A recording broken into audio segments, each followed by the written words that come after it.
What is going on, FitFam? Welcome back to my channel. It is Saturday morning in beautiful Puerto Escondido, Oaxaca, Mexico. So Saturday morning is when I go train full body. So I got my Gymshark gear on here. I'm about to go hit the gym. I just had some breakfast and everything to fuel my workout. I was particularly hungry this morning, which is actually not normal for me, but that must mean that my cut is working. I'm about 8 weeks into my fat loss phase, and I actually had my lowest ever weigh-in this morning. So I am definitely leaning out. I feel like I can really see it in my upper body actually a lot. Like I'm noticing much more definition, which is kind of not what I expected, but cool, I'll take it, I'm glad. All right, so today is not only Saturday full body day, but it's also going to be my cheat meal day, or what I like to call my enjoyment meal. Because when you say cheat meal, it has a really negative connotation, like you're doing something bad, and that's actually not true. It is absolutely fine to have an enjoyment meal, a treat meal, a free meal, whatever you want to call it, once a week. Because if you're hitting your macros 6 days a week, and then on the 7th day you have your regular meals and then just one free meal where you go indulge in whatever you want, that's not going to make any difference in your results. The fact that you are so consistent with hitting your macros throughout the week, you're doing your training, you're getting your steps, you're getting your sleep, you're hydrated, you're absolutely going to see results. So even though I'm cutting, even though I'm in a fat loss phase, I'm still going and having a cheat meal. So I'm going to talk about how to kind of do your cheat meal or your enjoyment meal correctly, and I'm going to just take you along with me and show you a day in the life on the weekend in beautiful Puerto Escondido, take you to the beach with me in the afternoon. So just a reminder, I am hosting my second ever in-person retreat, the Nomadic Fitness Experience. The second one is going to be at the start of March 3 to 7. So if you are interested,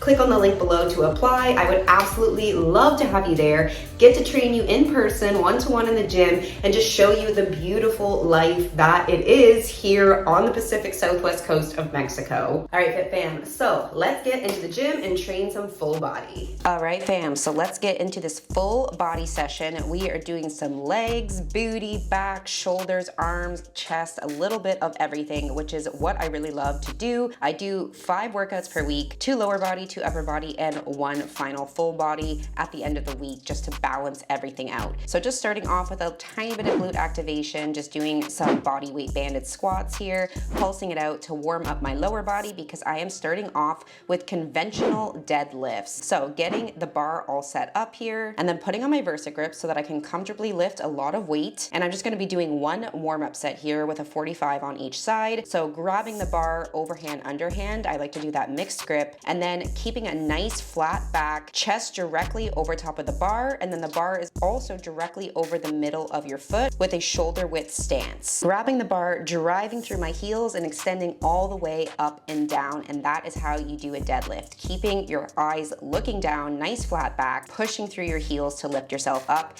and keeping that barbell just 1 inch from your shins the entire time. And I was aiming for 10 reps for my first set, 8 reps for my second set, and then 6 reps for my third set. And I definitely was really pushing the weight for my last set, and you can see that my form is starting to get a little bit compromised because of that. My back is kind of shooting up a little bit before the rest of my body. You can see I'm struggling to get into a full standing position. You don't really want to be compromising your form, but I was just really trying to push the weight. But yeah, the amazing thing about a deadlift is it's working your entire body, getting you super strong head to toe, building that sexy muscle. All right, moving on, we got some incline dumbbell chest press. So making sure that your bench is at a nice 45-degree angle. And then I like to push my back and butt into the seat so that you're gonna have that arch in your back. And then I'm focusing on tempo with this exercise. So going up nice and slow and coming back down. I'm actually counting 1, 2, 3, up and down. And just by increasing that time under tension, you're gonna end up feeling your muscles so much more and get way more bang for your buck without necessarily having to just do so much crazy weight or tons of reps. Next up, we have a cable seated row, which is probably one of my favorite back exercises. So I've started doing these a little bit differently where I let myself come all the way forward forward to the point that my chest is actually leaning forward, and then I'm pulling all the way back. So I just found that this increased the range of motion where I'm starting off with a completely slack grip, and that is why my chest is leaning forward a little bit, and then pulling the cable all the way back to the point that it is going to touch your chest, and you are completely flexing those back muscles. Okay, moving on, we have some lateral dumbbell raises. Nice classic shoulder exercise to hit that medial deltoid or your middle shoulder muscle, which is a very small muscle, but very important to isolate with exercises like this because it doesn't get hit as much with more traditional shoulder exercises, and it's really building that lateral deltoid or medial deltoid that is going to give your shoulder that nice capped look, which really contributes to that overall hourglass body. So I'm doing 3 sets of 12 to 15 here, making sure that I'm getting my arms up all the way and really trying to make it that my shoulder is lifting the weight, that I am not using any momentum from my body. And it's okay to have that slight bend in your elbow if that is going to make the exercise a little bit more comfortable for you. You can play around and find which exact positioning works best for you. And another tip with this one is you want to make sure that your arms are in front of you a little bit. So you don't want to have your arms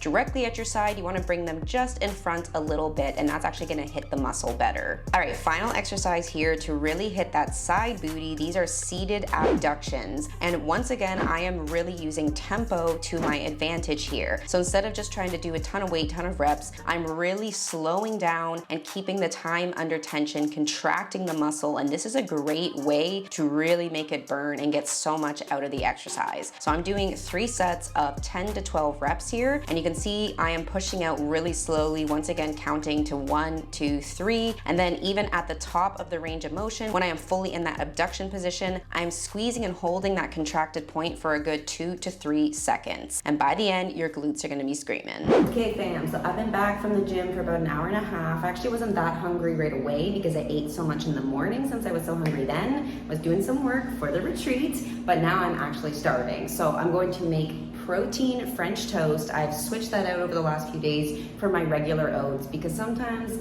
I just gotta switch it up. You know, I love oats. They're always gonna be a staple in my diet, but it's nice to try different protein carby meals. So this one is so freaking good, so easy. So definitely give it a try. And then I'm also gonna have a little protein yogurt parfait with it. So follow along with me.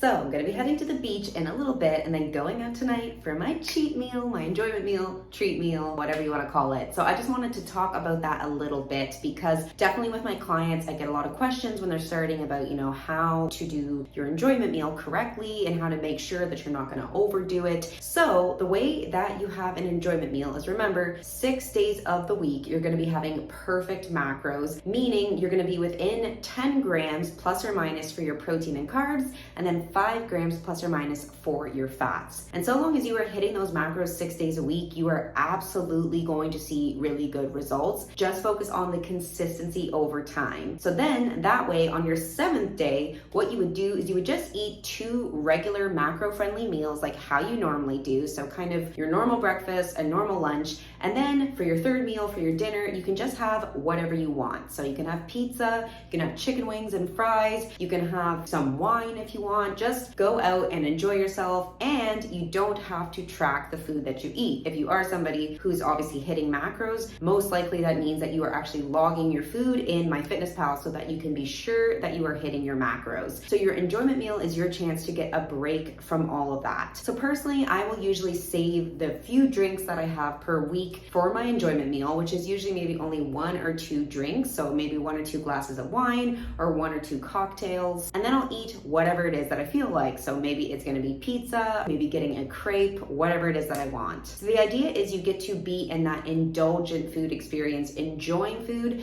as opposed to seeing food as fuel, which is kind of more the way that we think when we are specifically eating to lose fat and build muscle. So definitely don't overthink it. Again, if you are getting 6 days a week of perfect macros, this one meal is not going to make any difference. And it's something that's really nice to look forward to in your week, where you know you're gonna have that one meal where you can go out with your friends and just eat like a normal person, not have to think about macros. And honestly, I find this makes you end up enjoying indulgent food more, because when you're kind of just always having it and you're not really trying to hit any certain fitness goals, you actually don't really appreciate it as much, and then you're not feeling or looking as good in your body as you want to because you're not actually trying to reach your goals. Whereas when you are committed to reaching your goals and you are on your macros, you're doing your lifting and you're seeing and feeling such good results, then that one meal where you get to go out and just really indulge and enjoy yourself, it actually becomes something that's truly special and something that you can really enjoy. So obviously try to not turn your enjoyment meal into an enjoyment day. So try to not just go completely crazy and binging a whole bunch of stuff, because obviously if it's going so many calories over, that can impair your results. Keep it to that one meal. And remember, if you're feeling the need to binge, that probably means that the food that you're eating throughout your week is really boring. So try to maybe think of ways that you can have food that you really enjoy that still fits your macros. That's the whole beauty of macros, is that you can eat whatever you want. You just got to make it fit within the amount of protein, carbs, and fats that you're supposed to have. And there's lots of ways that you can do that. That's why I eat things like protein French toast or protein pancakes, because I feel like I'm getting to indulge, but it's actually still hitting my macros. All right, so that's how you do it. I'm gonna take you guys along to the beach with me this afternoon and then out for dinner tonight.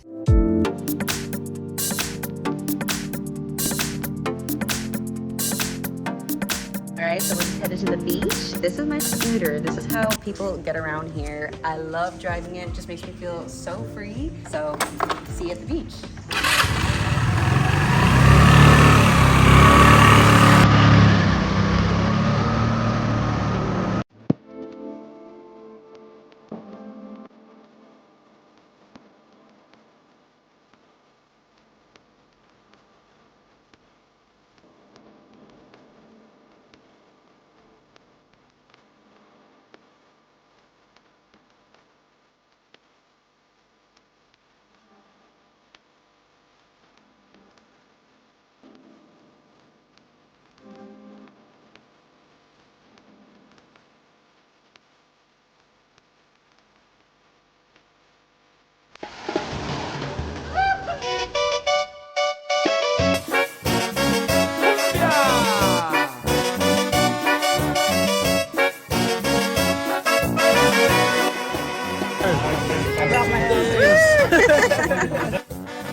All right, fam, I'm home now, just about to head to sleep. So that was my enjoyment day. So I got to have a little bit of tacos, fries, a Corona, a margarita without any sugar, just because I actually like it that way, and then a little bit of a crepe as well with my friend. So you can still have delicious food. You can fit it in. You don't have to restrict anything. It's just about the overall consistency of your actions, making sure you're getting that protein, you're hitting your macros, you're doing your lifts consistently over time, and there's no reason why you can't also have these delicious foods. So I hope this video was helpful. If you enjoyed it, make sure to give it a like and subscribe, and I will see you in the next video.